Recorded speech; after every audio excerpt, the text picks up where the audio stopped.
So we need to reduce our levels of consumption and production. We need to reduce our total energy and material throughput to be within planetary boundaries and within ecological limits more broadly. And that means a reduction in economic activity. Right? So how do we do that in a way that actually promotes human flourishing and more than human flourishing, and that is equitable and democratic and localized? We can afford to build out the infrastructure, to pay for the jobs that we need to actually reduce economic activity in a just and equitable way. Degrowth doesn't mean we do the same thing we're doing now and we do less of it, right? It means it's a totally different economy, a totally different way of relating to each other. Colleen Schneider, welcome to the Accidental Gods podcast. How are you and where are you on this drizzly summer's day, I'm glad to say? Amanda, thank you so much for having me. I'll start with the where are you. I am in Vienna at home, which is alongside the Danube and the old Danube, which is part of the old flow path of the river before it was carved out. So sitting between the two waters, which is really a lovely space to be. And well, we've also had a very unusually rainy and not too hot summer, and I feel like it's this sort of has this mellow feeling, and I have this mellow feeling along with it now. So that's a bit the space I'm in right now. Yay! I have rain in because this is going out in September, but we're recording it right at the end of July, and we had rain last night for the first time in a very long time. And it wasn't very much. So sending some of your mellow rain would be really good. Because we are in the middle of massive disruption, climate chaos, and political chaos. And one of the things that seems to me key to creating the total systemic change that we need is shifting our relationship with how we account for, exchange, and store money. Which is to say our economics. How does our economics function? How do markets function? What is the political economics? And what are the narratives that we tell ourselves around money? And I am so excited, actually, to have found someone who really gets this and can explain it in clear and succinct ways. So tell us, what are the problems with how we see money and economics now? And how can we shift those? Yeah, so if you were unfortunate enough ever to have taken a mainstream economics course, you would have heard very little about money, but what you would have heard would probably have been to the effect of, we used to have barter economies where everyone exchanged things. This was terribly inconvenient, so we chose a particular commodity to function as money, right? Which we could mark all other goods and services against. But money doesn't have any effect on the real economy. It's neutral. It's just a veil over economic activity. So it's just this commodity that we use to make things more efficient, right? To begin with, it was gold or silver. It was a precious metal of some sort that was in relatively short supply and that could be exchanged and handed to people and stored and counted relatively easily. We didn't decide that leaves and the on value trees. of money was tied to the value of that particular commodity. Yeah. And the problem with that story is that there's absolutely no historical anthropological evidence that was what happened, right?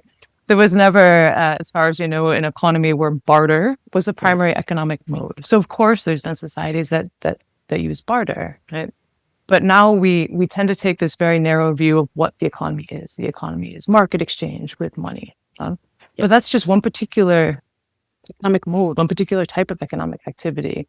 Carl Polanyi, for example, talks about householding and reciprocity and redistribution as other economic modes.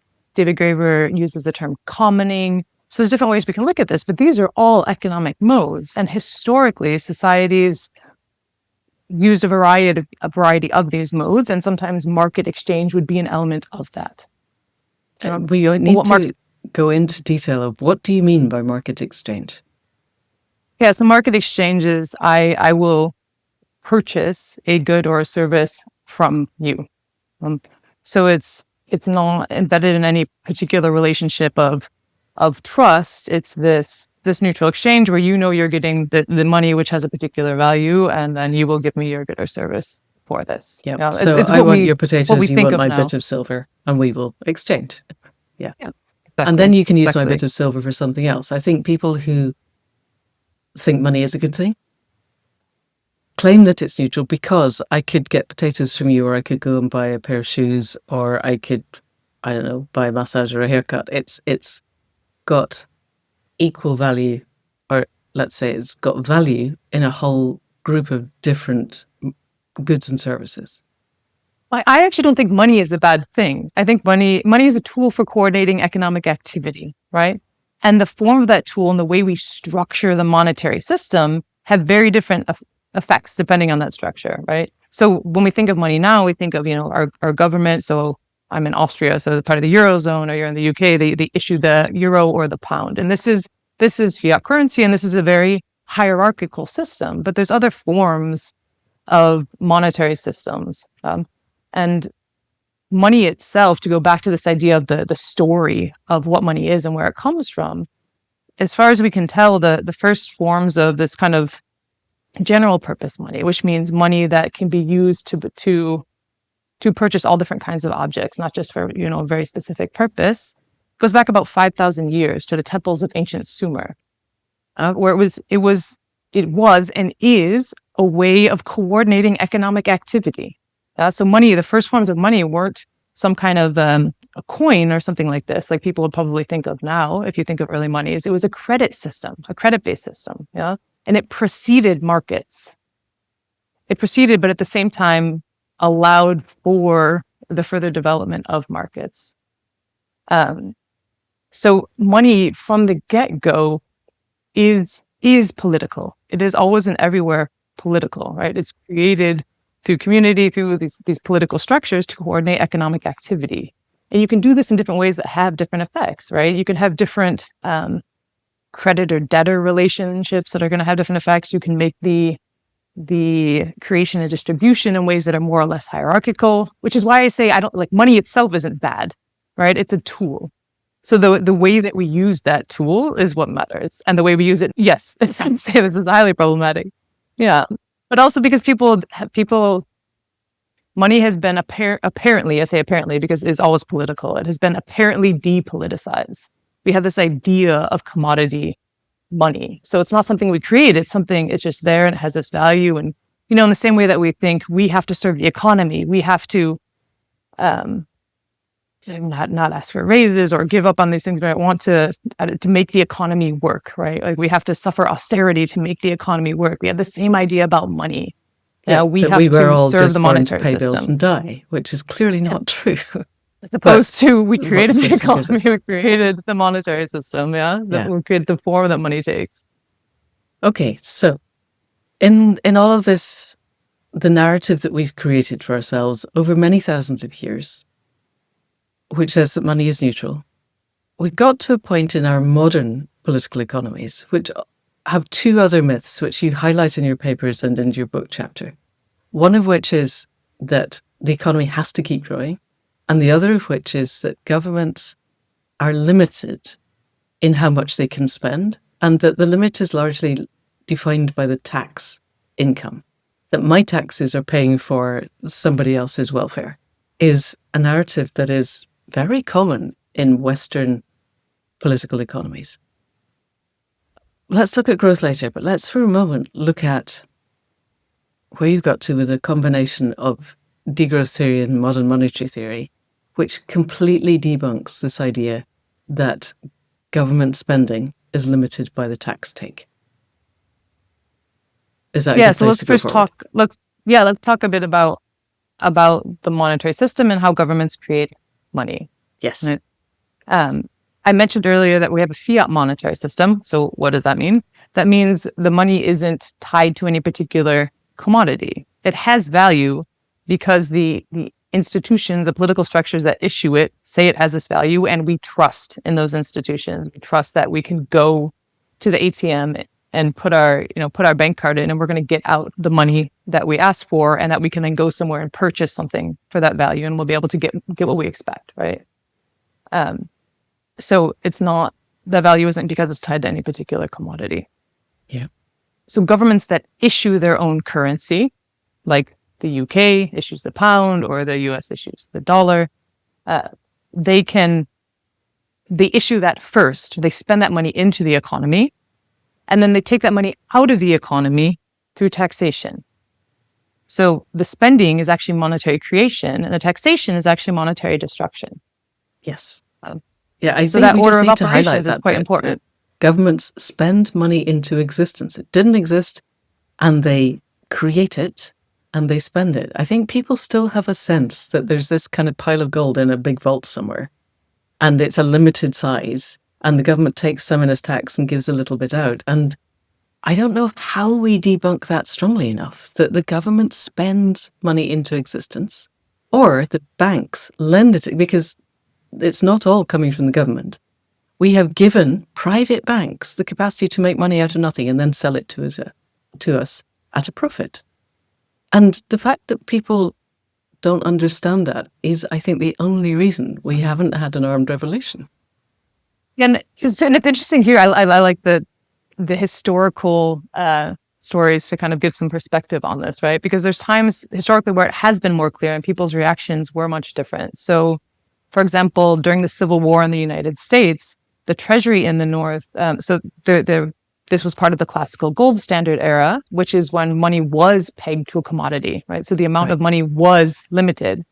But often, I'll talk about the US, but this has happened over time in so many different places. To fund wars specifically, the political authority will stop using any kind of commodity peg to create more money, to create fiat money, or they will change the value of the say the gold or the silver in the coin relative to the value of the coin, right? The number that they mark on it, that they say that it's worth. Nero because did the this in worth Rome. isn't. Yeah, he watered down the silver in a denarius with nickel, and everybody knew he was doing it. And he's the emperor, and nobody can stop him. So this is not an original thing. But yes, sorry. In the Civil War in the US, they broke the gold standard basically and went, money is what we make it to be. Here, look, have $1. But that we just exactly. It's because even on commodity standards, the value of money isn't determined by some kind of precious commodity in the coinage. It's determined by the political authority who issues the money, saying this is the value of the money. This is why I say that money is always predicated on violence, the way that we use money. Because if I made a silver denarius in Roman times and tried to put Nero's face on it, they would kill me. They would crucify me and enslave my children. Because only the people who have Nero's authority get to do that. Otherwise, I'm effectively being a forger. And the penalty for forging has changed over time. They no longer crucify you and enslave your children, but they still lock you up. And that's, fiat currency, I think, is a lovely concept that we trust it. But actually, it's not that we trust it. It's that the penalty for somehow changing the value of that by making our own is deemed to be so huge that people, generally speaking, don't do it. And if they get away with it, they generally don't get away with it for very long. So anyway, let's go back to the American Civil War. And I'll respond to this quickly and then go back to the Civil War. Yes. Yeah? So the thing is, anyone can create money. The trick is getting it accepted, right? I can start issuing Colleen bucks, but who's going to want them? What's the value? Yeah.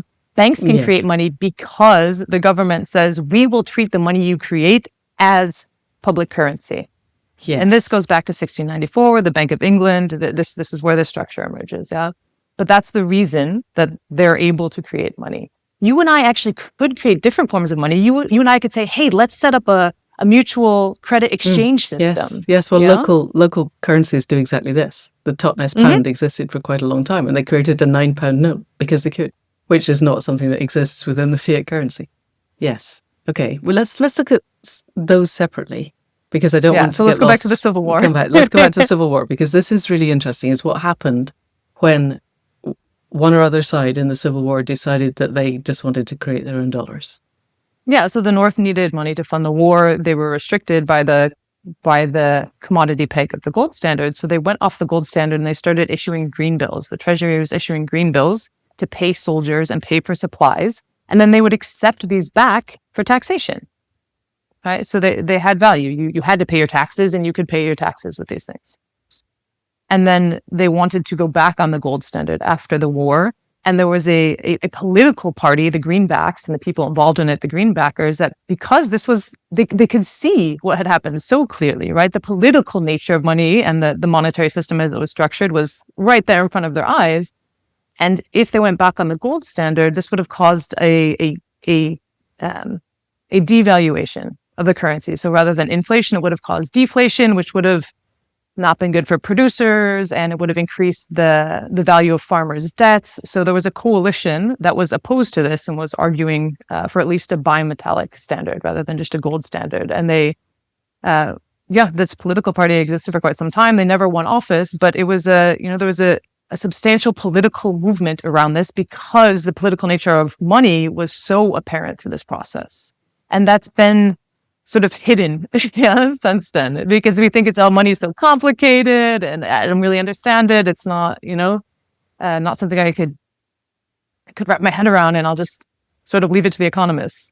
But then cryptocurrencies came along, and things like Dogecoin quite plainly created a money out of nothing, a cryptocurrency, and it got value because people decided it was worth trading. It had zero value. It did not exist. It was units on a blockchain, and it soared in value against the dollar, as Bitcoin has done. And I don't understand, and maybe you do, why that has not equally undermined everybody's concept of money. If Bitcoin can basically be created out of nothing, and yes, it takes mining, but Ethereum less so, and yet they have real world value. Why is it not obvious to everybody that money is an agreement that we make and the constraints are what we choose them to be? So let's think about the context out of which Bitcoin emerged. It's the great financial crisis. Yeah? And in the great financial crisis, we have this unprecedented fiscal spending, unprecedented government spending, largely to bail out banks. Yes, and we can think of $875 billion pounds in the UK, 40% of GDP as quantitative easing. Yes. Mm-hmm. It was. And there's two substantial reactions to this that are very different. One is Bitcoin, is crypto, right? As a critique of the monetary system. Another is the Occupy movement, right? And so what's the Occupy movement saying? Like, hey, we see that you're able to do this. We see you're able to spend all this money into the economy. Why are you doing it to save banks instead of bailing out people? You have these famous postcards, like if the climate was a bank, you would have saved it already, this kind of thing. Yeah. So this is like, we see it's political, and we are calling for it to be directed towards different ends. Yeah. The crypto reaction is much different. It actually says the political nature of money is what's problematic. So we're going to make it totally apolitical and attempt to make this currency that is just fixed commodity. It's neutral, it's apolitical, and then this solves all the problems. Right. And it's not based on any trust. I mean, the whole thing, let's not get down the Bitcoin or the blockchain route, because it's, because even that was also a lie. It was hugely political. I wouldn't call it money. I would call it a speculative financial asset. Yeah. Yeah. And it wasn't neutral. And it was predicated on a whole bunch of assumptions that the Chinese very nearly blew apart. However, let's stay with money. So we have in the West still got a narrative that says government spending is limited. Governments cannot spend a certain amount more. Everybody's terribly worried about the US trade deficit or the US overspend, that they're now in trillions of dollars of debt, as if that debt was anything other than imaginary. Talk to us about why this is a myth. Yeah, so when the government spends during a fiscal year, and it has intakes, it has taxes during a fiscal year. And the difference between those, if it spends more than it brings in, it will sell bonds against that amount. So I'm just going to use very small numbers. This is not the real thing. Wherever say it spends 100 million and takes in 90 million, then it's going to sell 10 million worth of bonds, right? Yeah. And those bonds that it sells, that 10 million is the deficit for the year, and that 10 million in bonds will contribute. That 10 million will contribute to the overall debt. So we have to explain to people what bonds are, because the vigilante bond market seems to be the thing that everyone's afraid of. And so tell us what a bond is and who buys them and where that money goes? Because I think that's quite important too. Bond is a piece of paper or a digital piece of paper that says, so I'm the US government. Here's a bond for $1 million. It means Amanda, I'm going to sell you this bond now. So you're going to give me $1 million. Yeah. And in 10 years or whatever the term is on the bond, there'll be a term and a fixed rate of interest. So in 10 years, I will give you this money back at a 2% rate of interest, say, right? So the holders of the bonds are also getting interest. And this is often what's problematized, is the interest that's paid out on the national debt. Yeah.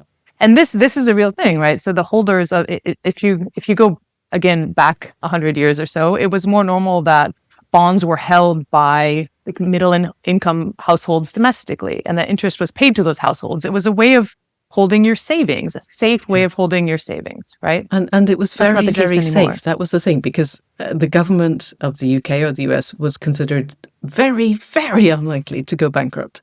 So you might decide to buy shares in Company X, but Company X may go bust.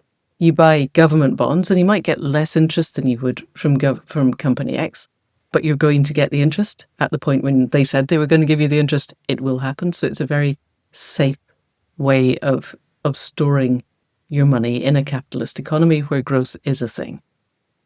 Nowadays, though, most of government bonds are bought up by things like pension funds. Whenever I talk to somebody about the fact that, as far as I am concerned, one of the fastest ways out of the problem we have at the moment is just to decide that governments can spend whatever they want and they don't necessarily have to have the same currency. We could just, if, let's say, dollars ceased to be valuable tomorrow, people like Elon Musk and Peter Thiel and all of the Christo-fascists, I can't say that properly, currently destroying the US and trying to destroy the world, would be no more than sad individuals hooked on ketamine the day after. But you say that to anybody and they go completely white and they go, but what about my pension? And this seems to be a huge thing, is that pension funds have now invested in government bonds. Am I right? Yeah, pension funds, a huge amount of the money that flows through financial markets comes from pension funds. And this actually kind of gets us into this growth question, because I think in the UK and certainly in the US, you have financialized pensions. So you pay into your pension and that goes into financial markets and you get out what the returns from the financial market are when it's time for you to take your pension. It's quite different in some other parts of Europe, for example. So in Austria, it's what's called a pay-go pension scheme, which just means everyone who's working pays the state, and then the state pays everyone who's in pension. It doesn't go through financial markets. Okay. Which is great until you have more people, while you have more people working than you have who have retired, and when it goes the other way up and you have fewer people working than you have retired, the government just has to make some more money out of nothing, which should not be a problem. Right. So this is only problematic if you think the government is constrained in their capacity to make money. And there are constraints, but those constraints are real resource constraints. They're not some imagined limit or some, bad guys in the bond market or some magic number that's going to say, okay, if your debt is more than 60% of your GDP, your whole economy is going to implode, right? This is clearly not the case. It's not the reality. It shouldn't be the case. But when Liz Truss tried to do it in the UK, the bond markets did actually destroy her. She did have, less of a lifespan than a lettuce, as demonstrated by the webcam on the lettuce, because the vigilante bond markets went, no, you're, and she was going to give the money to the banks. It wasn't that she was doing amazing good social things. She was just going to give unconstrained pay to banks. And the bond markets went, no, you can't do that, and brought her down. So, and here's where the role of the central bank is so critical, right? Because if the Bank of England said, we're going to step in and we're going to buy gilts as needed to stabilize their value, then it would have been unproblematic. Right. Right. Okay. So we can go even deeper with this. We could make the point that governments don't actually need to issue bonds for that difference between what they take in and what they spend. This is a ceremonial institution. There's no need to do that. No. It kind of maintains the fiction. I think this is where I get to, is this is a myth. It's an actual lie. And of all people, Henry Ford, who was an an actual neo-Nazi, or actual Nazi, in fact, said, if ordinary people understood how money was created, there would be revolution by tomorrow. And this is, we get back to this, is, first of all, people still think that the government printing pounds and coins is how the government makes money. And less than 3% of the circulating economy is actual physical money these days. And all the rest is imaginary money that basically exists on a screen. And the government can make as much as they want, with the only limitation being inflation. But they have this narrative that they can't. And they have the political impact of the bond markets. If the bond markets say they can't, it seems to have real world political impact, at least in the UK. And I'm kind of imagining it might in the US, although the interesting thing in the US is that the bond markets like President Trump. So he seems to be able to do high wire acts with the economy that nobody else could get away with. So the bond market's like U.S. treasuries, right? Because the U.S. is the top of the international monetary system. Right? They're considered the world's safe asset. But let's talk about these limits a bit more for a second. So there's the, kind of the role of bond vigilantes, but then there's also these self-imposed political limits. Right. I'm sitting in the EU, in the Eurozone. We have the Stability and Growth Pact, which are limits on debt and deficit levels. And what's really interesting is during the pandemic, the escape clause was initiated. These were put on hold. So we realized we have to take all this really necessary social spending. So we're just going to put our politically imposed limits on hold for a couple of years. You guys spend. And then there was a big debate about how to bring them back online. And there was a coalition within the EU that said, hey, let's exempt climate and social spending from these limits. And then there was a bigger coalition, Germany was a part of course, which said no. Fiscal discipline is what matters. Why? And they won out. But and why? now, fiscal discipline, why? I mean, that's a really good question, right? Why fiscal discipline? I think it's largely ideological. Right. Yeah. I mean, these are people that came up with that studied neoclassical economics, and they were taught this idea of, if you print more money, you will get inflation. This will be bad for the economy. And they haven't stopped to think about that one. Okay, this feels to me but then really they also important. know it's not true, because we have another clause now for military spending in the EU, right? With what's going on with Ukraine, and then not feeling that we can rely on the US for support. There's now another exemption, and 15 countries have applied for it so far, where you just spend whatever you want on military spending, and we say, okay, we'll ignore that and won't count it for the rules. So the idea is that these limits are there because, it'll be damaging to the economy when you go beyond them. We're clearly showing that that's not the case, and people clearly know that's not actually the case, but we still maintain this rhetorically. So I have a really serious question here, because it's the same in the UK. And way back in 2014, Positive Money did a survey with the people who were then members of the UK Parliament, so elected members of Parliament. And they found that fewer than 10% of them actually understood how money works.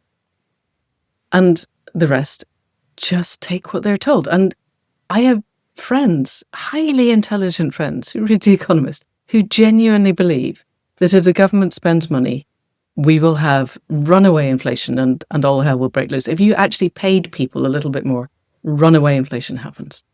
And I still don't know. I have friends who are MPs now, so I don't think they're all uniformly stupid. But I do think we have a system that elects people not based on their capacity to have good bandwidth around these things. We elect people based on their capacity to chant various slogans as if they believe them, and very possibly they do believe them. So I don't know what it's like in the EU, but in the UK we have austerity back, and it is an ideological choice, and yet Rachel Reeves and Keir Starmer are behaving as if the constraints on their spending were actual, real, physical laws like gravity. And you and I know that they're not. And I don't know whether they just don't understand. And somebody kind of runs little conceptual rings around them and goes, oh, you can spend as much as you like on defence, because one, we need to, two, it'll make you look big, three, the Daily Mail will really be happy. And don't worry, we'll make the figures work. And they just are too stupid to understand what's going on, or whether they see that spending money on defence actually makes rich people very, very much richer and doesn't really change anything socially, and they're quite happy with that. Feel free to tell me what you think about that. I think what the point you made initially is quite important, that most people in power don't actually understand how money is created and how the monetary system works. Genuinely don't. There's a brilliant documentary called Finding the Money, which is it follows a lot of MMT scholars, but also speaks to a lot of people in the U.S. political system, and people in the highest levels of the central bank and the treasury are asked very basic questions about money creation and just don't know what's going on. Yeah. So it's that, and then there is certainly the element of the system as it is benefits particular people, and making some exemptions like to military spending obviously is going to benefit very powerful vested interests. So I think it's these, but this is also why I think we're starting to see a crack in this idea of just money as a commodity, as this neutral apolitical thing. The great financial crisis started that. It was amplified with the pandemic, and there's starting to be a shift in this narrative. And I think there needs to be a political pressure, right, to really take back control of the monetary system as a public good, right? This is what money is always political, and it should be treated as a public good. And that needs to be a core element of social and ecological campaigning, resistance, activism. But it's people are often scared to talk about money. It's an intimidating topic. Because it feels intimidating. Okay, and I really want to go on to your ideas of how we can use it as a public good. But before we go there, I would like to take a little dive down the rabbit hole of inflation, because there is a narrative that if the government spends more than its self-imposed limits, inflation will run rampant. And everyone who's in government at the moment of a certain age I remember when interest rates were 18%. I had a mortgage with an interest rate of 18%, which was horrible. It was a much smaller mortgage than now, though. And the people currently in power also remember the kind of, in the UK, winter discontent, the time when inflation was running rampant and we had to revalue the pound. And they are really afraid of that for genuine reasons. But my understanding, and I really want you to correct this, is that inflation is not caused by paying working people more. Inflation is caused when things like the fossil fuel price. So I had a look this morning just to check at the graph of particularly commodity prices, but particularly fossil fuel prices, particularly oil prices, and inflation. And they absolutely map. As in, if oil price goes up, inflation goes up soon. And it's not that people are paid more and then inflation happens. It's that inflation is happening, people need more money, and inflation carries on until something happens to bring the oil price down. And that this seemed to happen, as far as I can tell, post-COVID. Everybody says that the oil price started rising when Russia invaded Ukraine, and it did not. It started rising 2 weeks after all of the important people met together at COP26 in Glasgow.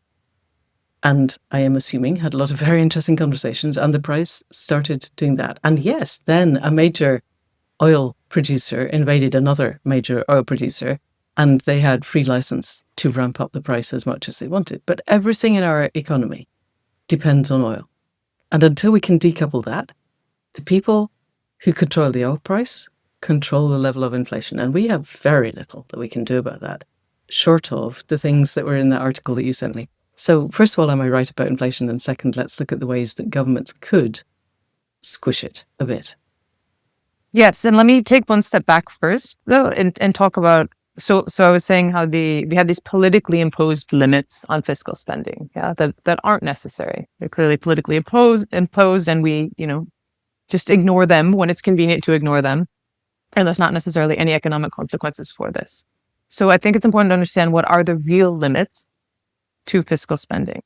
And inflation is one of those. Spending can cause inflation, but it's not some kind of mechanistic relationship. You put more money in the economy and then you get inflation, right? If you have the real resources and the productive capacity to absorb that spending, then you can have stable prices. So that's important. I would say that another real limit is understanding the ecological limits, right? And our spending being embedded within our ecological limits. Okay, so those are real limits to spending that matter and that we need to be very aware of. So if we need to be aware of inflation, we have to understand what inflation is and what actually causes it. It's not just too much money chasing too few goods, right? It's a magical relationship between the quantity of money and prices. How are prices set? Prices are strategically administered by businesses, usually in oligopolistic markets, which means there's just a handful of very powerful businesses that are setting the prices for that sector, and everyone else follows those prices. We had decades of relative price stability, and there were times when business costs went up, but they absorbed those costs in other ways and didn't raise prices. The pandemic was an interesting situation in that, obviously, you have these, massive economic shutdowns across the globe, and we have these very pointed supply chain bottlenecks. And with that, there's a lot of discourse around inflation. It's in the media. There's the general expectation that prices are going to go up.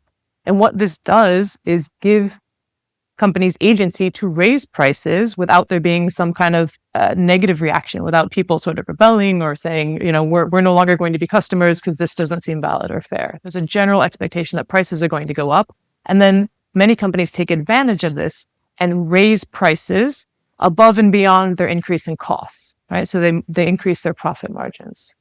Did they do that during the pandemic or did they do it after? Because it seemed to me that during the pandemic, actually, things stayed relatively stable. That it was only after the pandemic that things began to shoot up. Am I wrong in that? I think it depends on when we mark the end of the pandemic, but I would say it was the latter portion of the pandemic and then very much through Russia's war in Ukraine.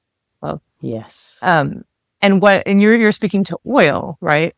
And when we look at energy, the cost of energy, this is what Isabella Weber refers to as a systemically significant price. That means the cost of energy is an input into pretty much every other sector, every good and service. Whatever you're doing, there's probably energy costs behind it. So if energy is more expensive, everything else is going to get more expensive. Yes. Yep. So if the cost of oil goes up, this is going to drive price increases across the board. And we see this consistently. There's also other prices that are quite critical, right? Food prices, housing prices, basically the prices of things that people need to get by on a day-to-day basis. They need to pay their rent. They need to feed their families. They need energy costs to light and heat their home or to fuel their cars or however it is that they get around. So these costs, these are non-discretionary. So if prices go up, I can't say, oh, well, I'll just get some, Y instead of X. I can't. Like I need food. I have to pay my rent. I have to pay my energy bill. Right? Yes. So these are these are non-discretionary cost increases, and lower income households get hit the hardest by these because more of their spending is on these essential items, right? Higher income households spend more of a greater proportion of their income on, luxury items or things that they could just choose not to buy or buy different things. But low income households or pensioners, they do not have this option. So when we have inflation, it's very disproportionate how the effects hit different groups of people. It's highly inequitable. Yes, it tends not to affect the luxury yacht market that much, but it completely affects the price of potatoes or eggs, as we saw in the US. That the price of eggs was a significant talking point in last year's election. Two things that strike me. One is, I noticed during the pandemic, there was the Great Resignation, which is a whole bunch of people going, you know what, I really enjoy not having to work so much. And I feel okay about that. And I wonder, I have a theory, which I cannot test, that one of the reasons inflation spiked so high and so hard once actual lockdown ended, so people could go back to work, but were choosing largely not to. And suddenly prices went up and they had to go back to work. That there was quite deliberate. And as you're saying, we have oligopolies. We have 7 major companies that own most of everything in the world. And I'm pretty sure they talk to each other we do not want people to realize that they don't have to go to work. We don't want there to be a choice. Therefore, if we hike prices by 10, 20, 30%, people will have to go back to work because, as you say, they have to pay their rent. They have to pay for food. So we have that as one side. But then you sent me a really fascinating paper in Foreign Affairs, and I hadn't realized, but Mexico and Spain both instigated anti-inflationary measures that completely worked. These were political entities that decided that they were not going to let people hike food prices and power prices and put up rents. They just were going to stop that from happening. Do you want to talk a little bit about that? And then we'll get on to how we're going to solve the ecological crisis through modern monetary theory and degrowth, which is what we came to talk about. But I think we needed the background first. So first, what has been our standard response to inflation from 1980 onwards? It has been to use the central bank to hike interest rates to induce a recession and increase unemployment. And this will bring down inflation. But, coming back to inequitable effects, obviously this is, those with precarious employment or low income households, much, much harder. And I have a question, because it's not going to bring down inflation if the OPEC countries decide to take the cost per barrel of oil from $40, which it was during the pandemic, to $128, which it was in the early months of the Ukraine war. That every single thing we do, from growing food at the moment, industrial agriculture is basically the process of turning oil into food. Building houses is the process of turning oil into construction. Everything we do depends on oil. If the oil price goes up by that much, it doesn't really matter how many people are employed. Inflation's going to be there anyway. You don't think? I mean, provided you have there is some kind demand of sensitivity. There is some demand sensitivity in the oil market, even though it is an oligopolistic market. It is there. You can still see responses to demand in terms of the Okay, pricing. so if everybody loses their job, the oil price will drop a bit. Yeah, people won't be able to even bother to put oil in their, gas in their car or or heat their home or eat. Yeah. Okay. So recessions are an effective way to address inflation. They're just also a horrible way to address inflation. So, and what we saw following with the cost of living crisis was actually some interesting novel fiscal policy responses. So instead of the central bank raising interest rates, we saw elected branches of government trying out different ways to maintain price stability, and importantly, to maintain price stability around these key goods. The essentials. Yeah. So you mentioned Spain. What Spain did is put a windfall profit tax on energy companies and on the banking sector. So, profits above and beyond what they had been making, these were taxed away. And this was very effective. They had some other interesting policies. They made public transit free. I think short and mid-distance public transit was made free through a lot of Spain, right? Which is a wonder. Decommodify, right? Access to key need satisfiers. People need to get around. Just make that so it's no longer mediated through the market. That's brilliant. That's a wonderful response.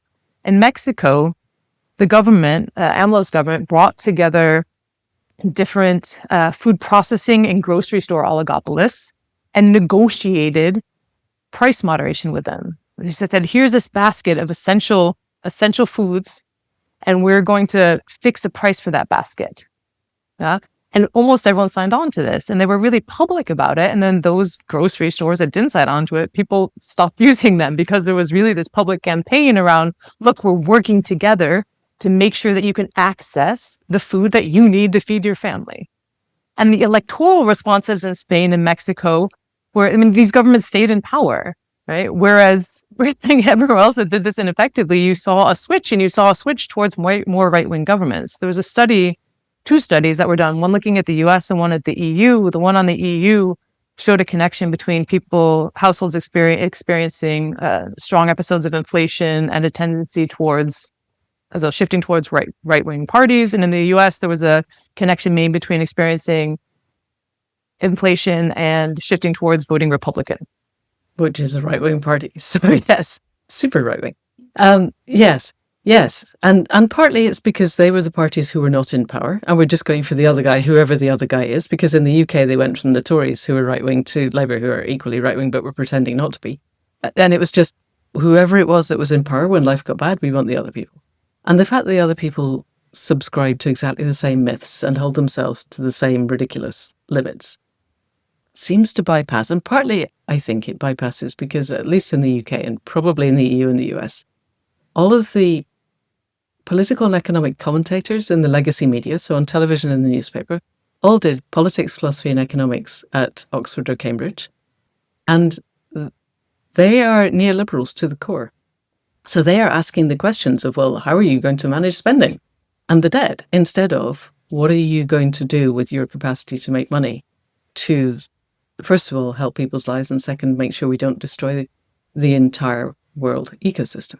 So having got there, see, I managed it.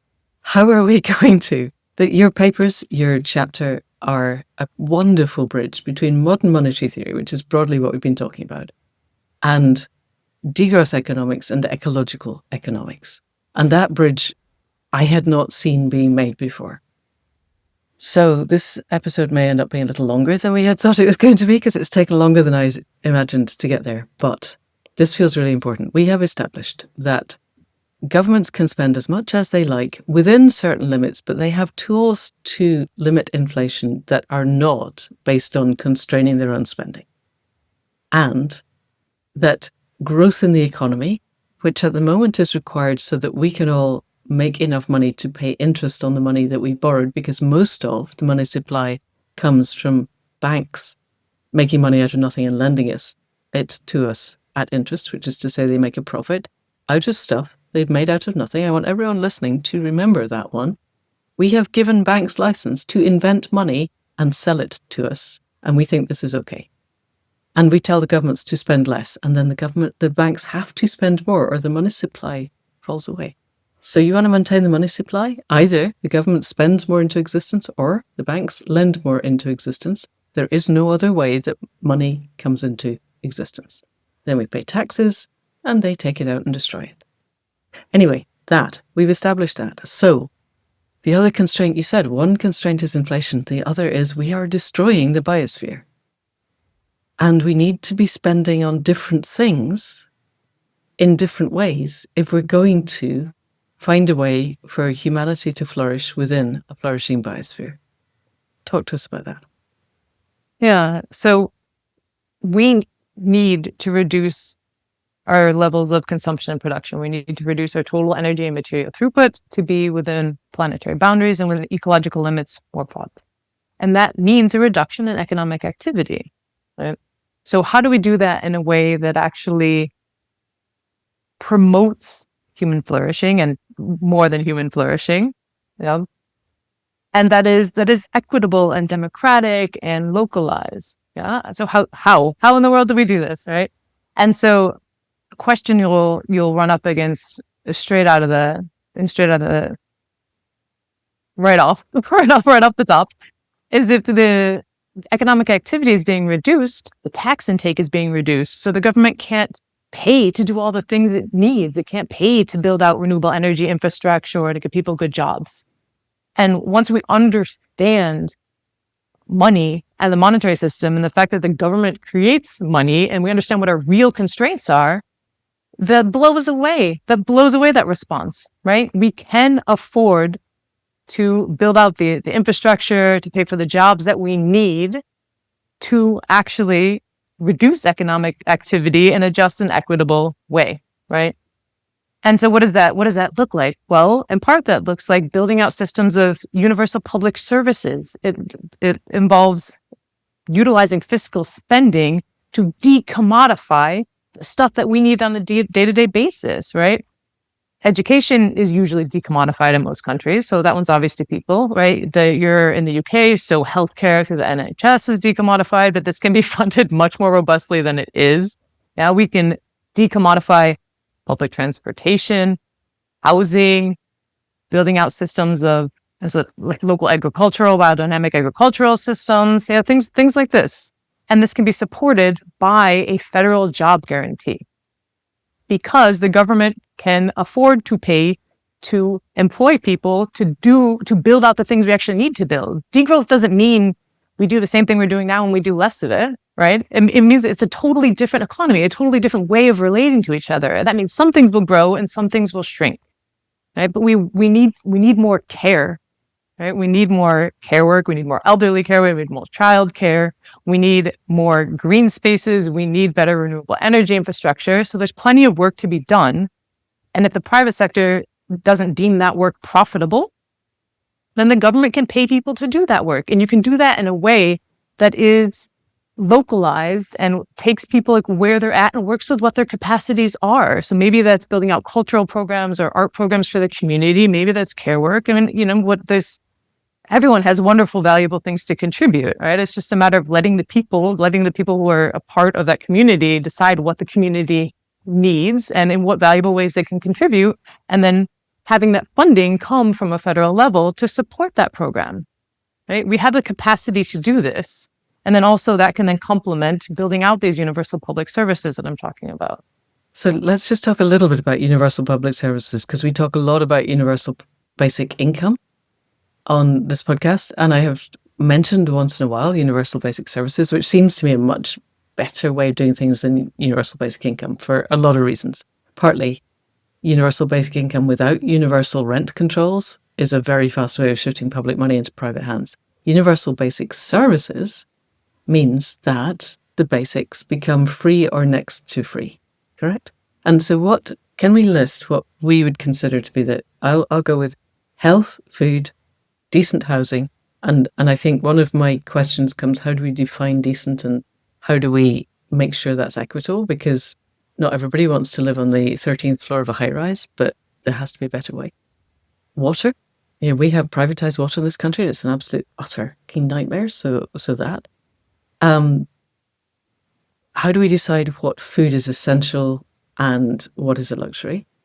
So we've got power. I would suggest broadband these days is pretty much a universal necessary basic service. Transport. And transport in an intelligent way. We're not talking about buses that you stand at a bus stop and wait for 3 hours and then 3 turn up. We're talking about the AI tells you that you're going from A to B and 6 other people are going from A to B, and a thing that can take 6 or 7 people turns up and takes you from A to B and goes on and does something else, and it's much more efficient. Plus, we have a lot of bicycles. Every single time any group of us sits down and envisions the future, we have car-free spaces. Everybody imagines car-free spaces when they look into the future. So that seems a no-brainer. What else would you have as universal basic services? I think it's important that we're not too prescriptive here, right? Like what we can clearly do on the federal level is provide the funding, but it's up to the communities where these services are being built out to decide what that vision looks like for them. And there needs to be some parameters around the sustainability of it, right? And moving away from fossil fuel reliance, things like this, right? Yeah. But visions for what care spaces might look like or what the right form of public transit is in one region might be different from another. Okay. Yeah, and there needs to be space for this. We need to reclaim agency in creating our economies, right? This comes through public budgeting, forms of monetary democracy, economic democracy, right? But this also ties to this idea of understanding that the monetary system and the economy are things we create. And then, how can we actually take that agency back in shaping these things, and making them our own?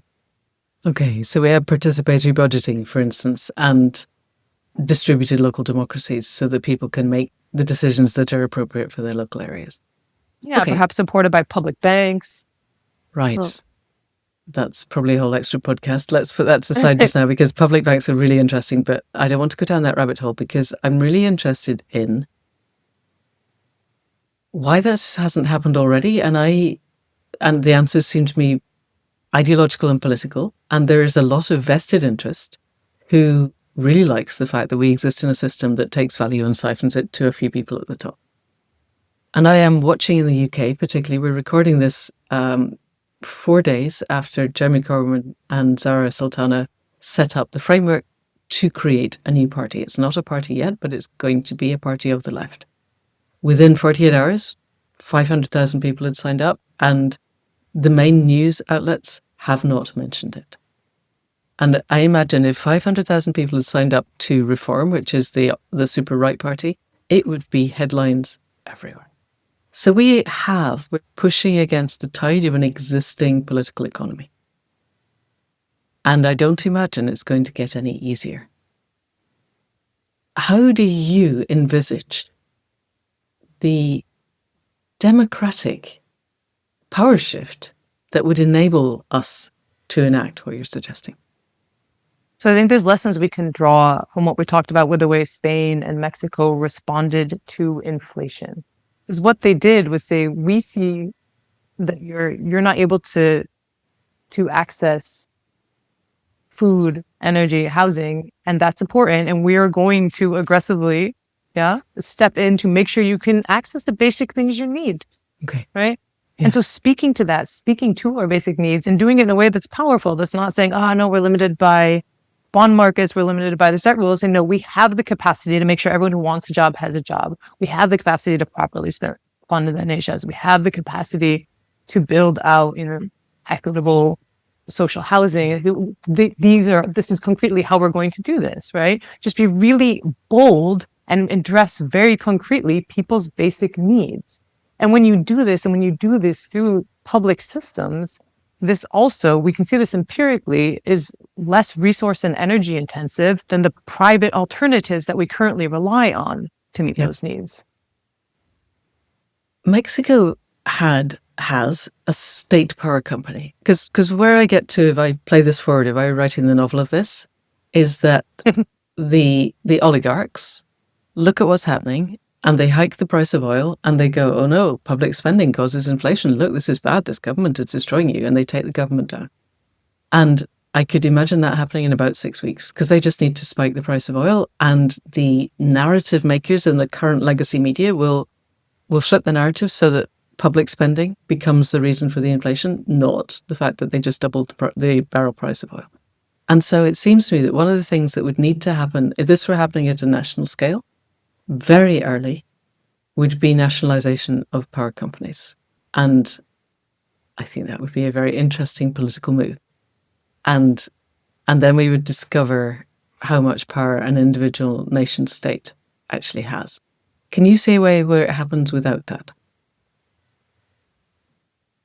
It would depend on the country, but there would be capacity to try and enact price controls. And that could happen through the government making up the difference, or it could happen on trying to say, we're not going to let you import these goods unless you meet this price that we're setting. And our market is big enough that you're going to be willing to do that, right? So it kind of depends on what economy we're talking about and what leverage they have. But there are other tools. But I absolutely think long-term nationalizing energy is quite important for price stability and ensuring access to having, our basic needs met. Yeah.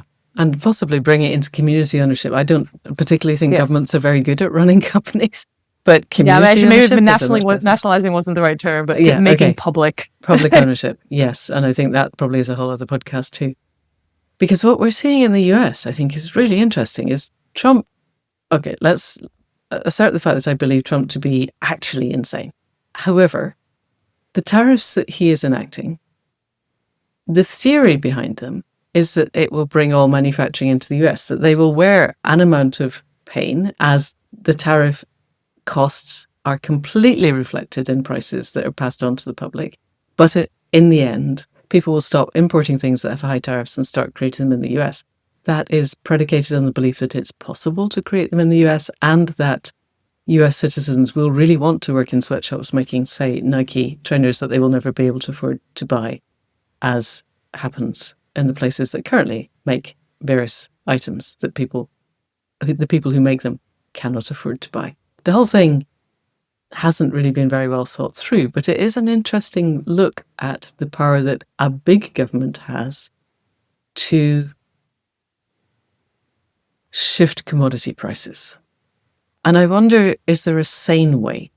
So you suggested price limitations. I remember reading Christian Felber's Economy for the Common Good, which was basically we're going to create a taxation structure for all companies based on their capacity to meet social and environmental limits that we set. So how many women do you have on your board? How many not straight white men do you have on your board? How much are you creating waste that has impact on the environment, and how much are you working to have an actual internal circular economy within your company, that kind of thing. And we will set your level of taxation based on how you are behaving.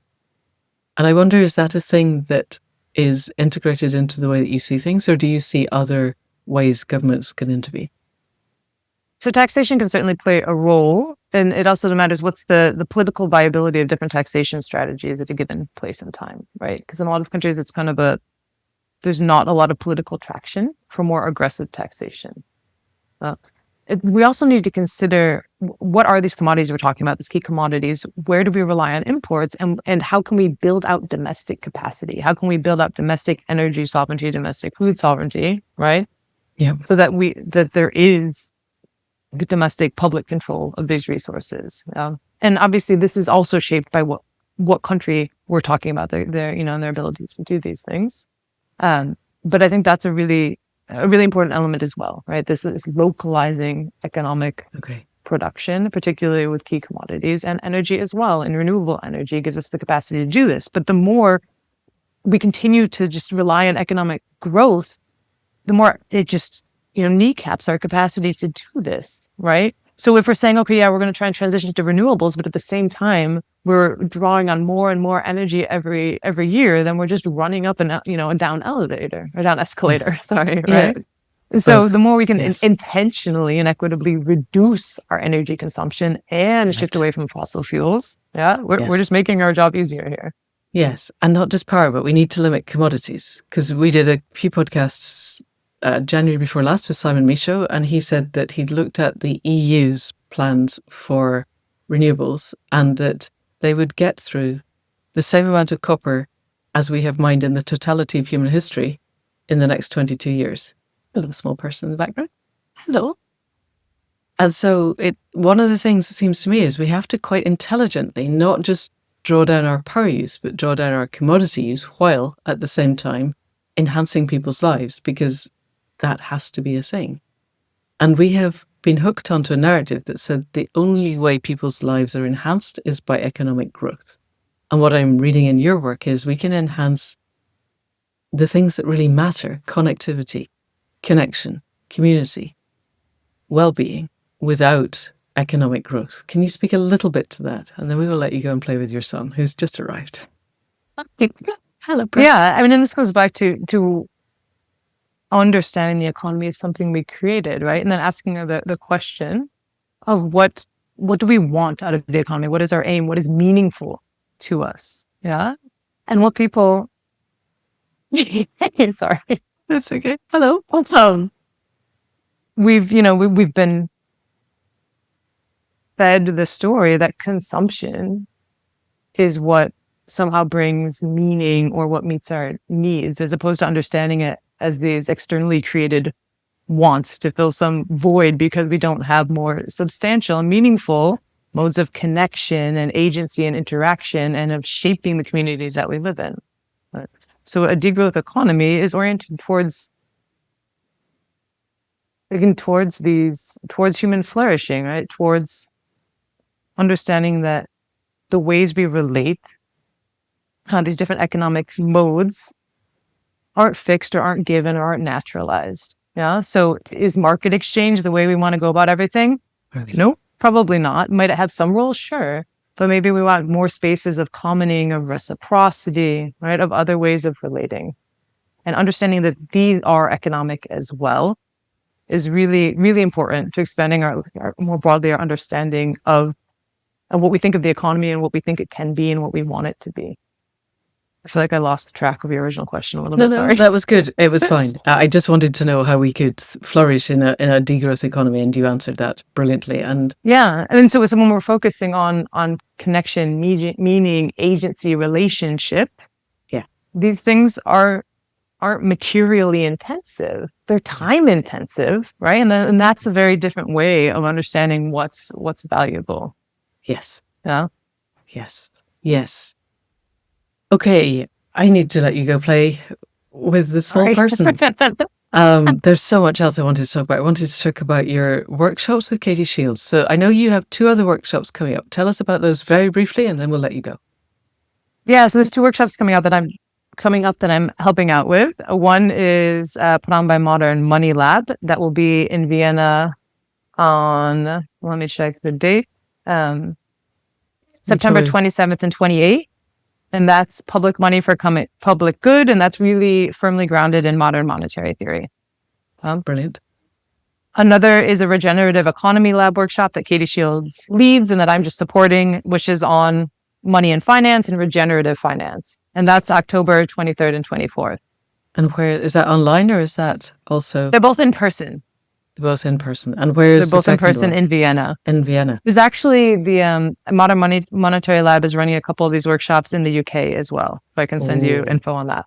Yes. So we will have. They just recently started a Modern Money Lab UK group organization. Oh, how exciting. Because I read your LinkedIn post, Katie's post, about having done this in a permaculture space and how much better people were able to understand how different an economy could be when they had the capacity to go outside and link with the web of life, the natural world. And that completely shifted people's mindsets so that it was much easier to take in what are quite complicated concepts about how the world is and how money works. So that sounds very exciting. It just allows you to embody knowledge in a different way when you're sitting, around a fireplace, surrounded by trees and the sky overhead, Yes. Yes. Colleen, thank you so much. It's been amazing. I love this. I would really like to talk to you again, probably in spring of next year, thereabouts, because I think there's a lot we didn't go into, and I think there's lots more depth we could get to. But for now, thank you so much for coming on to the Accidental Gods podcast. I hope everybody else out there is feeling much more economically literate than they were at the start. Thank you. Thank you so much for having me.